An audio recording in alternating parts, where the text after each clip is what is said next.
Hello दोस्तों, राधे राधे। आप सभी कैसे हैं? आशा करती हूँ कि आप सभी अच्छे होंगे। जय श्री हरि विष्णु। आप सभी का हमारे चैनल में हार्दिक स्वागत है। आज हम लेकर आए हैं निर्जला एकादशी की दिव्य महिमा, अद्भुत कथा और ऐसे रहस्य जिनके बारे में बहुत कम लोग जानते हैं। शास्त्रों में कहा गया है कि वर्ष भर आने वाली सभी एकादशियों में निर्जला एकादशी का स्थान सबसे ऊंचा माना गया है। पुराने समय की बात है। हस्तिनापुर में पांडव धर्म, सत्य और भगवान की भक्ति में जीवन व्यतीत कर रहे थे। युधिष्ठिर, अर्जुन, नकुल और सहदेव सभी एकादशी का व्रत करते थे। माता कुंती और द्रौपदी भी भगवान विष्णु की आराधना करती थी। लेकिन पांडवों में एक ऐसी भी थे जिन्हें अत्यंत भूख लगती थी। वे थे बलशाली भीम। भीमसेन जितने शक्तिशाली थे उतने ही उनकी भूख की प्रबलता थी। वे कई बार प्रयत्न करते, लेकिन पूरे दिन भूखे रह पाना उनके लिए बहुत कठिन था।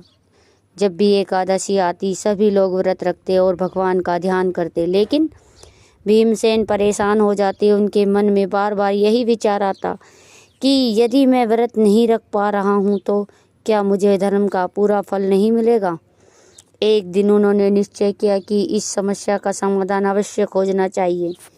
वे महर्षि वेदव्यास के आश्रम पहुंचे। वहां उन्होंने विनम्रता से प्रणाम किया और बोले, हे गुरुदेव, मेरे भाई और माता सभी एकादशी का व्रत करते हैं। मैं भी करना चाहता हूं, लेकिन मेरी भूख मुझे ऐसा नहीं करने देती। कृपया करके ऐसा उपाय बताइए जिससे मुझे सभी एकादशियों का फल प्राप्त हो सके। महर्षि वेदव्यास मुस्कुराए और वे जानते थे कि भीमसेन सत्य कह रहे हैं। उन्होंने कहा, हे भीम, यदि तुम वर्ष भर की सभी एकादशियों का पुण्य प्राप्त करना चाहते हो तो जेठ शुक्ल पक्ष की निर्जला एकादशी का व्रत करो।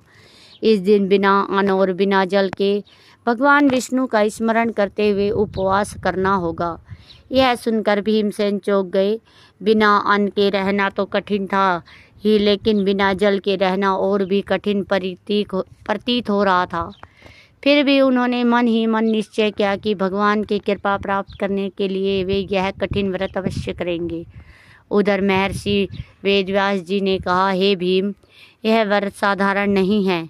जो व्यक्ति श्रद्धा से इसका पालन करता है उसे सभी एकादशियों के बराबर पुण्य प्राप्त होता है। भीमसेन ने गुरु की आज्ञा स्वीकार कर ली, लेकिन क्या वे इस कठिन परीक्षा में सफल हो पाएंगे?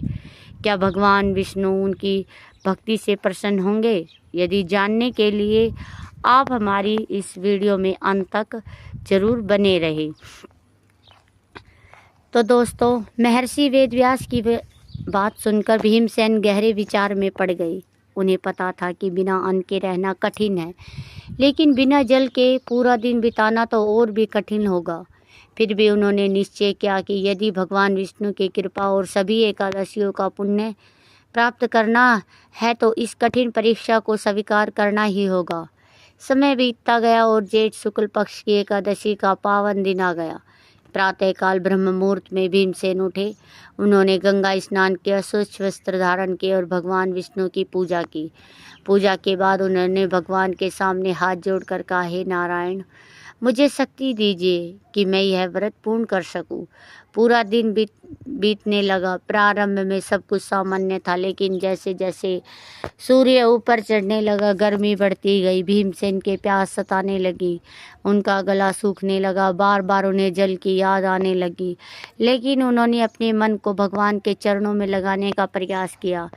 जब भी मन विचलित होता, वे ओम नमो भगवते वासुदेवाय मंत्र का जप करने लगते। दोपहर का समय आया। सूर्य की तपस अपने चरण सीमा पर थी। भीमसेन का शरीर कमजोर महसूस करने लगा, लेकिन उनके संकल्प में कोई कमी न आई। उधर देवता भी आश्चर्य से यह दृश्य देख रहे थे।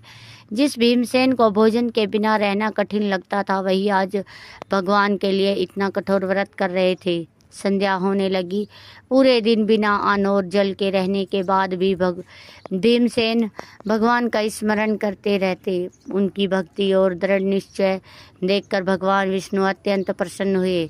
कहा जाता है कि उसी रात भगवान ने अदृश्य रूप से भीमसेन को आशीर्वाद दिया और कहा, हे भीम, तुम्हारा यह व्रत सफल हुआ, तुम्हें वर्ष भर की सभी एकादशियों का पुण्य प्राप्त होगा। लेकिन कथा यही समाप्त नहीं होती। भगवान विष्णु ने भीमसेन को कौन सा दिव्य वरदान दिया और निर्जला एकादशी को इतना महान क्यों माना जाता है? अगर आप भी हमारे इन सभी प्रश्नों के उत्तर जानना चाहते हैं दोस्तों, हमारी कहानी में अंत तक बने रहे। जब रात्रि का समय हुआ, जब भीमसेन भगवान का ध्यान करते हुए बैठे थे, तभी उनके सामने एक अद्भुत दिव्य प्रकाश प्रकट हुआ। यह प्रकाश इतना तेजस्वी था कि पूरा वातावरण अलौकिक हो गया। उस दिव्य प्रकाश के मध्य स्वयं भगवान श्री हरि विष्णु प्रकट हुए। उनके चारों हाथों में शंख, चक्र, गदा और पद सुशोभित थे। उनके दर्शन मात्र से भीमसेन का हृदय आनंद से भर गया। भीमसेन तुरंत भगवान के चरणों में गिर पड़े और बोले, हे प्रभु, आपके दर्शन पाकर मेरा जीवन धन्य हो गया। भगवान विष्णु मुस्कुराए और बोले, हे भीम, तुम्हारी भक्ति, श्रद्धा और दृढ़ संकल्प ने मुझे अत्यंत प्रसन्न किया। तुमने जिस निष्ठा से निर्जला एकादशी का पालन किया, उससे तुम्हें वर्ष भर की सभी एकादशियों का पुण्य प्राप्त होगा। यह सुनकर भीमसेन की आंखों में खुशी के आंसू आ गए। उन्होंने भगवान को बार बार प्रणाम किया। तब भगवान विष्णु ने कहा, हे भीम, जो भी मनुष्य श्रद्धा और विश्वास के साथ निर्जला एकादशी का व्रत करेगा, उसे महान पुण्य की प्राप्ति होगी। उसके अनेक पाप नष्ट होंगे और जीवन में सुख, शांति और समृद्धि आएगी। भगवान के वचन सुनकर भीमसेन का हृदय भक्ति से भर गया। उसी समय देवताओं ने आकाश से पुष्प वर्षा की। पूरा वातावरण नारायण नारायण के जय घोष से गूंज उठा। महर्षि वेद व्यास भी वहाँ प्रकट हुए। उन्होंने भीमसेन से कहा, हे पुत्र, आज तुमने केवल व्रत ही नहीं किया, बल्कि अपने मन और इंद्रियों पर विजय प्राप्त की है। यही सच्ची तपस्या है। भीमसेन ने विनम्रता से उत्तर दिया, गुरुदेव, यह सब आपकी कृपा और भगवान विष्णु के आशीर्वाद से ही संभव हुआ है। इसके बाद भगवान विष्णु अंतर्ध्यान हो गए, लेकिन उनका आशीर्वाद सदा के लिए भीमसेन के साथ रहा। तभी से निर्जला एकादशी को भीमसेन एकादशी भी कहा जाने लगा। आज भी लाखों भक्त इस व्रत को श्रद्धा और विश्वास के साथ करते हैं। लेकिन निर्जला एकादशी करने वाले भक्तों को कौन कौन से नियमों का पालन करना चाहिए और कौन से कार्य इस दिन भूलकर भी नहीं करने चाहिए? तो दोस्तों, इन सभी प्रश्नों के उत्तर हम आगे की कहानी में देने वाले हैं। अभी प्राचीन समय में एक नगर में विष्णुदत्त नाम का एक भक्त रहता था। मैं आपको एक कहानी सुनाती हूँ, जिसके माध्यम से मैं आपको बताऊंगी कि हमें किन किन नियमों का पालन करना चाहिए। वह भगवान विष्णु का परम भक्त था और हर वर्ष निर्जला एकादशी का व्रत करता था। एक दिन उसने अपने गुरु से पूछा, गुरुदेव, निर्जला एकादशी का व्रत तो मैं करता हूँ, लेकिन इसके नियमों का सही पालन कैसे करूँ? गुरुदेव ने कहा, वत्स, केवल उपवास करना ही पर्याप्त नहीं है, व्रत के साथ शुद्ध आचरण और भक्ति भी आवश्यक है।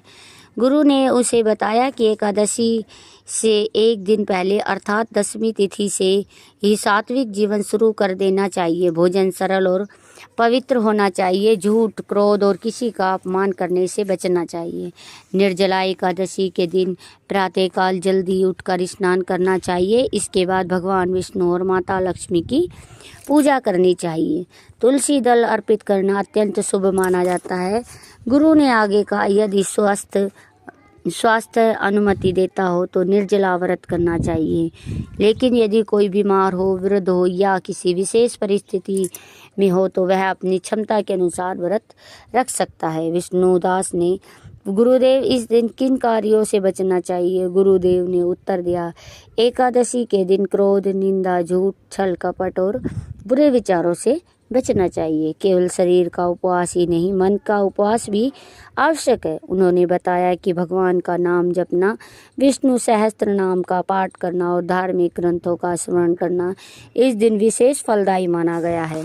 रात्रि में यथासंभव जागरण करना चाहिए और भगवान के भजन, कीर्तन और समय बिताना चाहिए। इससे व्रत का पुण्य और बढ़ जाता है। द्वादशी के दिन विधि पूर्वक पारण करना चाहिए। पारण से पहले भगवान को भोग लगाकर ब्राह्मण, गरीब और जरूरतमंद लोगों को दान देना अत्यंत शुभ माना गया है। विष्णुदत्त ने अपने गुरु की सभी बातें ध्यान से सुनी और संकल्प लिया कि वह हर वर्ष इन नियमों का पालन करेगा। कहा जाता है जिसने भी श्रद्धा और भक्ति और शुद्ध मन से निर्जला एकादशी का व्रत किया, उसके जीवन में भगवान विष्णु की कृपा बनी रही। लेकिन निर्जला एकादशी का पर दान का इतना महत्व क्यों बताया गया है और कौन से दान सबसे अत्यधिक पुण्य देने वाले बताए गए हैं? शास्त्रों में कहा गया है कि निर्जला एकादशी के दिन केवल उपवास का पर्व नहीं बल्कि सेवा, दया और परोपकार भी महापर्व है। विशेष रूप से जेठ मास की भीषण गर्मी में प्यासे लोगों को जल पिलाना अत्यंत पुण्यदायी माना गया है। प्राचीन समय में एक नगर में धर्मपाल नाम का एक धनवान व्यापारी रहता था। उसके पास धन संपत्ति की कोई कमी न थी, लेकिन उसके मन में शांति न थी। वह अक्सर सोचता था कि इतना धन होने के बाद भी उसे संतोष क्यों नहीं मिलता। एक दिन उसकी भेंट एक संत महात्मा से हुई। धर्मपाल ने अपनी समस्या बताई। संत ने कहा, वत्स, धन तभी सार्थक होता है जब उसका उपयोग दूसरों के कल्याण के लिए किया जाता है। संत ने उसे निर्जला एकादशी के दिन जलदान, अन्नदान और वस्त्र दान करने का उपदेश दिया। निर्जला एकादशी का दिन आया।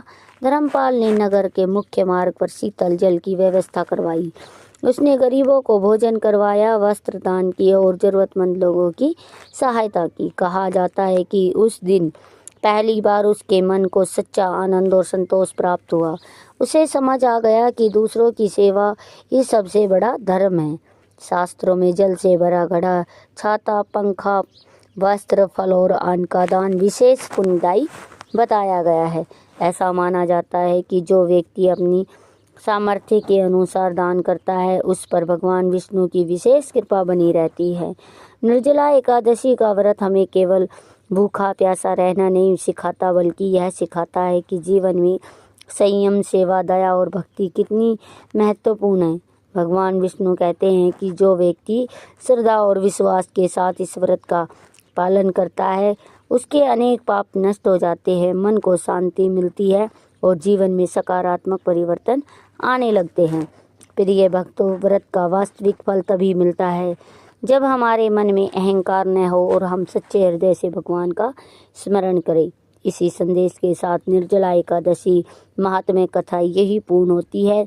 भगवान श्री हरि विष्णु आप सभी पर अपनी कृपा बनाए रखे। आपके जीवन में सुख, शांति, समृद्धि और धर्म का प्रकाश बना रहे। बोलिए श्री हरि विष्णु भगवान की जय। बोलिए जय लक्ष्मी नारायण भगवान की जय। तो दोस्तों, आपको यह कथा कैसी लगी तो हमें कमेंट बॉक्स में ज़रूर बताइएगा। अगर आपको कथा अच्छी लगी हो तो कमेंट बॉक्स में जय श्री हरि विष्णु ज़रूर लिखें, या फिर आप राधे के भक्त हैं तो राधे राधे ज़रूर लिखें। दोस्तों, फिर मिलते हैं एक नई वीडियो के साथ। फिर तब तक के लिए राधे राधे।